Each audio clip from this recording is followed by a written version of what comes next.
Hey y'all, I'm James Wright and welcome back to Wood by Wright. Today I want to talk about the Stanley 10 1/4. Now this may look like a standard plane, but if you look a little closer, it's got this hole in the side, which makes it a rabbet plane.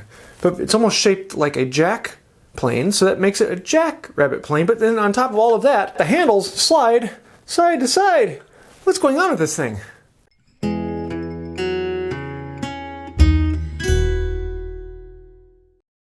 Now this is a very complex tool, and let's take it one step at a time. First, it is a rabbet plane. In other words, the blade comes all the way to the outside surface of the plane. Any plane where the blade comes all the way to the outside surface is technically a rabbet plane. So a shoulder plane is also a rabbet plane, and there are a lot of other ones where they come all the way outside. You'll often see it in block planes, and there are many different types. This one actually has the rabbet on one side and skewed, but whenever an iron comes all the way to the outside, it's a rabbet plane. Now the number 5 is known as the jack plane because it's kind of the jack of all planes.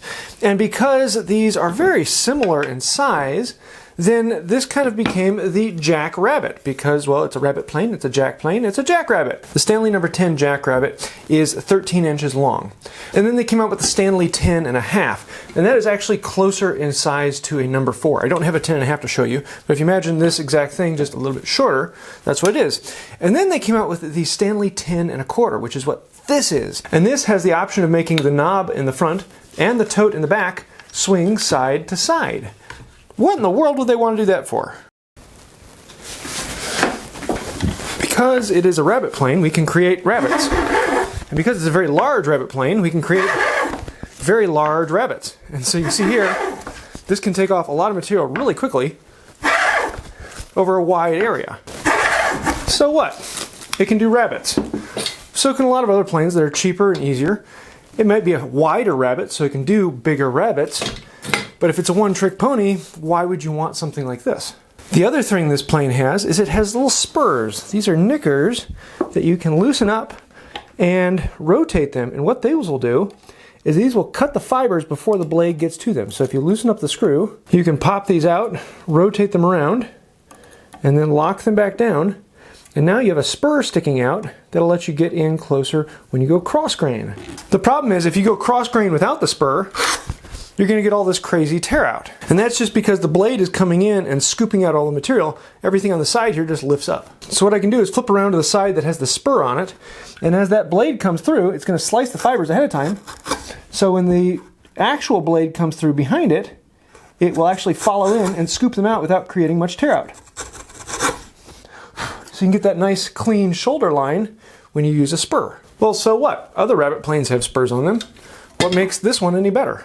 So one of the tips to why this plane is special is its name. It is a carriage maker's plane. Now carriage makers would make these large carriages, and they would have usually bigger timbers and bigger pieces. So they do a lot of similar things to the cabinet maker, but with a carriage maker they're making things on a larger scale, and so therefore you need a wider body and a larger surface. Now today, I don't know about you, but I don't remember the last time I made a carriage. So is this really useful? So that brings us to the last big feature of this, and that is that the handles can pivot side to side. And why in the world would you want to do that? Well, you see, if this rabbet were a little taller, then as I'd be running in here, my knuckles would be running into the wood over here. And if I can tip the handle over like this, now my knuckles are out of the way and I can get a nice clean cut all the way down. Also, same thing with the knob. I can get that out of the way and go all the way down this without getting my knuckles in the way. But most of the time with a cabinet maker, the rabbets are only 1/4 inch to an inch tall, and that's really not high enough to get in the way of the knuckles, so this really isn't necessary. Where it is useful is timber framing. And a lot of times if you need to make a tenon, you're going to cut down the shoulder, and then you can come into the chisel and pop out the waist. But then you're left with this ragged line from the tenon, and that is where these really shine. Is I can still have the spur to come in here and go cross grain, but if my knuckle is getting in here and bashing into this, I can slide the handle over, and I can do the exact same thing and let my hand go all the way past without fear of hitting my knuckle. And then, after a few quick passes, we're left with this really nice clean surface for a tenon. And that is where these really shine because you can get the handle out of the way and do your planing without running into the board on the other side. Now, one of the problems with jackrabbits is how do you get in the iron and chip breaker, because when you put them together, they're too fat to fit through the mouth. They won't slide in. So you actually have to put them in one at a time. So put in the chip breaker first, slide it in, and then you can slide in the iron. And at this point, you want to be very, very careful. I like to lay it on its side so I'm not going to bump into anything. Slide the iron in and so that the tip doesn't touch anything, and get it close this way.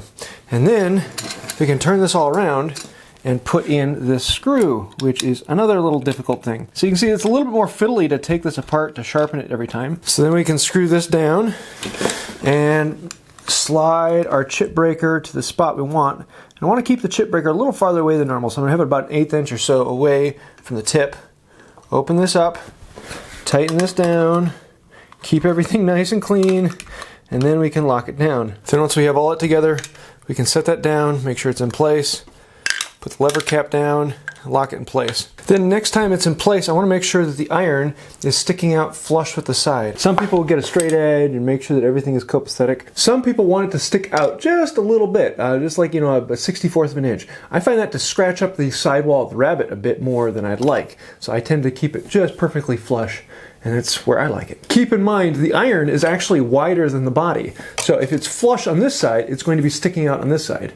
So you need to think about which side of the rabbit you're going to be on. So if you're cutting the rabbit on this side, then you want it to be flush with this side. If you're cutting the rabbit on this side, then you're going to want it to be flush with that side. And no matter what you were taught in shop class, you never set a jackrabbit on its side, because if it's the side with the blade sticking out, that means you're going to be pushing the blade out the other side.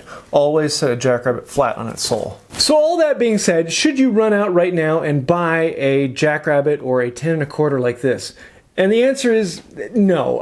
Honestly, these really don't have a lot of use in the standard cabinet maker shop. They're just too big for that. You're doing large tenons like that all that often.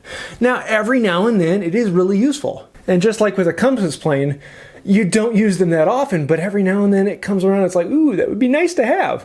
So yes, it's a nice to have thing, but it is a very expensive nice to have thing, whereas these are commonly upwards of $1,000 or more, depending upon their collectability and condition. So if you're the collector out there and you've got to have one of everything, you're probably going to end up picking one of these at a time. Just be saving up for them because they cost a pretty penny. So I hope you like this little exploit into a new tool that I've been having a lot of fun experimenting with. Now this one actually doesn't belong to me. I'm replacing the tote and knob.